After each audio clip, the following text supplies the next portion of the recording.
Hi, this is Alan Luker. I am the Bennion Steak Technology Specialist, as you see on the screen here. And I have been asked to make a video of how we use technology in creating the Bennion, Utah Virtual State Conference that happened on January 16th, 17th of 2021. Introduce the team here. We have Bob, we have Anthony, we have Dustin Silfast, then, of course, me, and you can see we have a lot of different various skill sets here. President Street, President Reese was very useful. He was like the glue in this, and then of course there's Aaron, who helped us coordinate some of the things that we were trying to get done, and of course President Stewart, who is our producer and director. And at least, but very important, was the High Council, Terry Tucker and Dave Stromberg, who were our testers that helped us sniff out problems that we had. I shouldn't do this, but I'm just going to read this. As a state technology specialist, I felt the weight and urgency of the calling since the pandemic hit. It's been since I was a full time missionary in 1976 in Minnesota that I had the kind of inspiration. And I felt as problems had to be solved in setting up this technology, I felt uh, a lot of inspiration and a lot of frustration, and a lot of the same experiences you have is when you go on a mission. My mission president was Elder Douglas Collister, and one of the inspirations I had for this was something he said years ago at a missionary conference, when he was talking about how he felt that we should have state conference, not state conference, but general conference, where we have people gather in regions and be able to have general authorities speaking from different locations in the world. We haven't seen that, but since this fall, we've started to see general authorities presiding over state conferences remotely using Zoom. And another one of the other inspirations in developing the virtual state conference was back 2 years ago when Terry Tucker suggested that we start looking at doing a webcast. And so I and we did two of them successfully. We tested when we did had the webcast go to the second and the sixth ward building. It got me pondering when we were setting this up about what President Collister said back in 2004 about uh, about speaking remotely, and I thought, it'd be kind of nice when we have the satellite meeting if we had like a presiding authority, someone from the state council or high council, would be sitting as a presiding authority in the other building, and maybe we could have them get up and give a talk from there. It kind of make everybody sitting in the satellite location feel a little more included. But then COVID hit, and one of the first things that was became urgent as soon as we could start meeting together, I think it started in June, is that not everybody could come. And that weighed heavily on the state presidency, particularly President Stewart. And they started talking to me about installing the webcast devices. And so by July, the end of July, we started putting that together. And there were some important people that helped me with that, like Ron Cameron and Bob Douglas was very important because he knew the layout of all these buildings and we were wiring this together. But uh, as we put that, finish up that project, we were President Stewart was a little bit ahead of time there. The church finally came out with some guidelines saying, "Oh, this is what we ought to do," and we already pretty much had everything set up so everybody could start viewing sacrament meetings, or I should say worship services, because we were no longer presenting the sacrament over the webcast. But during that time, I had several conversations with President Reese while we were working on the webcast project, and we started talking about setting up for um, the state conference. and he talked about having the Zoom participants be able to come in on the big screen. And I told him, I said, I'd already been thinking, um, but one of the things that was really important in setting up the virtual state conference, it was the fact that we had some technology upgrades. And uh, one of the things I think it was important, I started seeing the wisdom in them in calling me. This was a calling that I'd avoided for years. Um, was never really interested in doing it because I used to install this stuff in buildings around the country.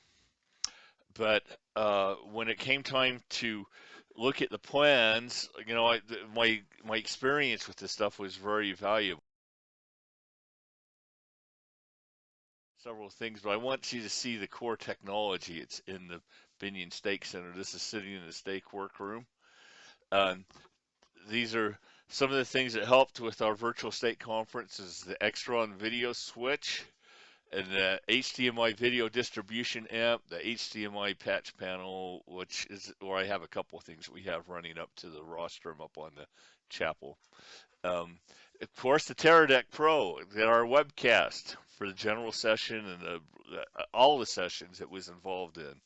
Then this is a sound system, the digital signal processors are an important part of the sound system. Then, of course, um, so here's something that Deaf Ward has been wanting to have for a long time is when, and many of you have attended Bennion State conferences, you've seen how we use the organ, the computer runs the organ, and they have the lyrics up there. But what they've always wanted in their own sacrament meeting was to have, in addition to the lyrics, they wanted to have the ASL translator in the picture. And I think that's probably, think about it, if there's probably a lot of emotion that's transferred in that ASL um, translator. That's how they feel things. They have to see everything visually. But one of the important people that came along was Anthony Barsinius. He became the new tech for the deaf ward. And he's a gamer, and he's actually really good technologically, and we've gotten to know each other. And in the July of 2020, he worked with his own Mac and the underpowered laptop we've got. He actually got this working, but we didn't have the technology there. By then, it was we had some discussion with the stake presidency that I think we were anticipating they were going to replace that with a, a better machine. So as we got closer to um, preparing for this, we needed to get one of the problems that we were getting this green screen to come up on the webcast. It just was not coming through. And while I was working on all the audio issues, Dustin worked that issue and got that going, and that was really essential. Here's a shot of. There we go. Okay, so anyway, we uh, the result of um, of Anthony getting this set up for the template um, for the ASL sacrament meeting. Um, we are able to add one more scene, and there you can see it. There's President Stewart up there in the corner. We are rearranged. We have two cameras from the technology upgrade that happened. We had two cameras in the chapel. There's one in the center. There's one in the corner, and the center one is supposed to be dedicated just to the ASL, and this one in the corner would be for the other wards that have general meetings. But we use both. We used the corner one. We relocated the ASL signer to sit down on the floor, and we put a green sheet over the front of the rostrum there. You don't see it here because it's been all blocked out. This is this is Dustin and Anthony. These are the two key people that made this. So here we see the layout. Give you more of a layout of what happens on on the machine there. So here we have the on the one uh, monitor to the left is where they're staging stuff that's going to be coming up. In this case, that's Cakewalk, and that's where um, the computer goes. It controls the organ. So they have that staged, and over here is the actual OBS software that they use here to do that. And there's a preview screen. They set up all the scenes and the different video sources, and it comes. This is what we actually see on the distributed video. You can see this very presentation we have. Where I substituted my laptop. You can see down here in the right-hand corner uh, the corner camera. We don't have the other camera going right there, but this is about this is what it looked like on the Sunday morning. One of the really important things about doing the Saturday night session with Zoom is that we needed to make sure we had clean electrical. When we were going through the test, we were getting hum and we were getting some of the electrical noise, computer type noise that was coming from the laptop because we had to take a mixer that had a USB input in there, and we were having ground loop problems. And so I had to solve those problems. And this about that comment there is that I created a special interface on the clerk's desk, and it folds over, and you can't see it when it's not in use. But two important things is that one, I had to put a 120 volt isolation transformer in there, and that basically removed the power. It powered the laptop. It removed the what we had called a ground loop. And in addition, we had another isolation transformer that we had interconnected between the sound system and what was going into the Zoom mixer. And this is a really important thing to make sure we didn't have unpleasant noises and hum and all kinds of other stuff happening in this was the setup here. This was a Zoom mixer we used. Um, that brought this basically. And I'll show you in another slide how this actually works here. And then we had another translator mixer for the Spanish translation. This is the device that did the webcast for the Spanish translation. So we had two webcasts going. Then when this when they did the Spanish translation, it fed two things besides the webcast. It also fed the local fed. This was the Zoom admin piece here. If you can visualize, all of you use Zoom, you have your camera. You can uncheck that and you can display your video. So what we had for video for the main PC is the center camera in the chapel, and then we had for the audio. I had to do this little yellow line over here because there's the little microphone was the Zoom mixer, and that had we had to set up an extra microphone at the pulpit for President Stewart, and then another one that was out in the audience. We never did actually use that, like we were planning on it, but that would send audio. That would be the same as when you're using Zoom yourself. You have your microphone on your PC. So we had this microphone. So actually, Bob um, Dykstra was actually running the Zoom account for President Stewart as he was speaking. So when he would speak, so we'd let this go. So President Stewart wanted Zoom to manage the flipping back and forth of the camera from our camera in the chapel to those remote participants. So this is where we adjusted all the sounds that were inside the PC, set it up so that we send out the right stuff. We had to be able to send the audio from the participants into the sound system, and now off the sound system, not only people hearing locally in the building, but more importantly, that was sending the sound to those that were just watching just the webcast.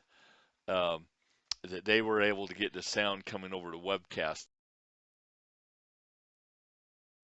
Finally, you can see here we had to extend the technology. For some reason, they decided they want to put this in the pulpit. We had to run it under the floor and run it over to the. This is basically where it was at. It was a It was a big project. We spent a lot of nights working on this from uh, starting at about the middle of November all the way up to the week of when we had to do this. And I was one of the big highlights for me is when I finally got my iPad a long way up in another room, and I could finally hear it after I put on my data off my iPad, and I could hear myself talking over the sound system, and we got from there. And the other one was finally getting President Stewart and Anthony together, because Anthony had figured out the solution for what President Stewart wanted to happen, and you saw on the slide, he had that in his mind for some time, and he had to design how he wanted to be able to talk out for doing that Saturday night session. I thought it was I thought it was a very emotional experience that Sunday on the general session, and I finally didn't. We didn't have to really pay much attention to the technical stuff. But we could listen to all of the talks, and here on this slide are some of my reflections about it, and the things that we the things that I had to think about it. But anyway, I appreciate the time. This concludes the session. I know it's gone longer than the 2 minutes, but this is how we did it. Thank you for joining